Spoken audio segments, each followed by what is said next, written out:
दिसंबर का month thyroid awareness month के नाम से भी जाना जाता है। थायराइड की वजह से जैसा कि हम जानते हैं बहुत सारी कॉम्प्लिकेशंस पेशेंट्स को हो जाती हैं और हाइपोथायराइडिज्म को लेकर के तो खासकर, क्योंकि ये बहुत कॉमन प्रॉब्लम है जो लेडीज में होती है। हाइपोथायराइडिज्म का जो पेशेंट है वो वेट तो गेन करता ही है, ओबेसिटी का हमेशा ही शिकार रहता है, उसका स्ट्रेस लेवल हमेशा ही बढ़ा रहता है। उसके अलावा प्रेगनेंसी के टाइम में आने वाली भी बहुत सारी कॉम्प्लिकेशंस हैं जो थायराइड के पेशेंट्स को होती हैं। एक तो हैबिचुअल अबॉर्शंस हो जाते हैं, मिसकैरेजेस हो जाती हैं, प्री टर्म बर्थ हो जाती हैं, बेबी का लो बर्थ वेट हो जाता है, प्रेगनेंसी के टाइम पे एक्लेम्शिया होने के चांसेस हो जाते हैं, हार्ट रेट जो है वो बेबी का वो भी डिफर कर सकता है।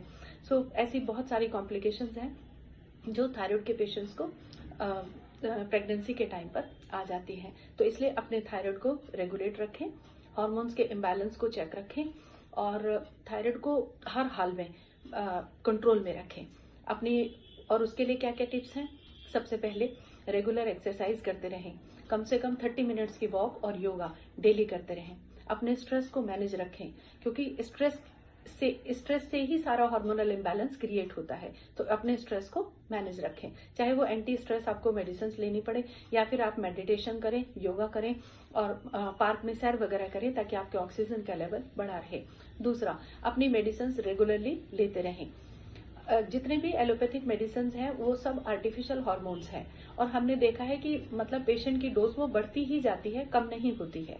तो एलोपैथिक उसकी जो मेडिसिन आप ले रहे हैं वो भले ही लेते रहें, लेकिन उसके साथ साथ आयुर्वेदिक मेडिसिन भी अपनाएं, क्योंकि वो हार्मोन्स के इम्बैलेंस को ठीक करती हैं, आपकी एंजाइटी के लेवल को कम करती हैं, आपके लाइफ स्टाइल डिसऑर्डर्स को रेक्टिफाई करने में आपकी हेल्प करती हैं। उसके अलावा रेगुलर एक्सरसाइज हो गई, मेडिसिन जो है वो प्रॉपरली अपनी लेते रहें। डाइट का ध्यान रखें, एक बैलेंस डाइट लेनी थायराइड के पेशेंट्स को बहुत जरूरी है।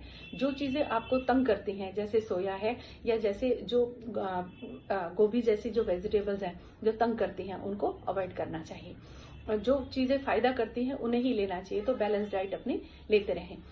योगा, एक्सरसाइज, मेडिटेशन, स्ट्रेस को मैनेज करके आप काफी हद तक अपने थायराइड को कंट्रोल में रख सकते हैं और उससे आने वाली जो होने वाली जो कॉम्प्लिकेशंस है उनसे भी बच सकते हैं। और उसके लिए भी आयुर्वेद अपनाएं, क्योंकि आयुर्वेदा में थायराइड को कंट्रोल में रखने का एक बहुत बेहतर उपाय अवेलेबल है। Thank you.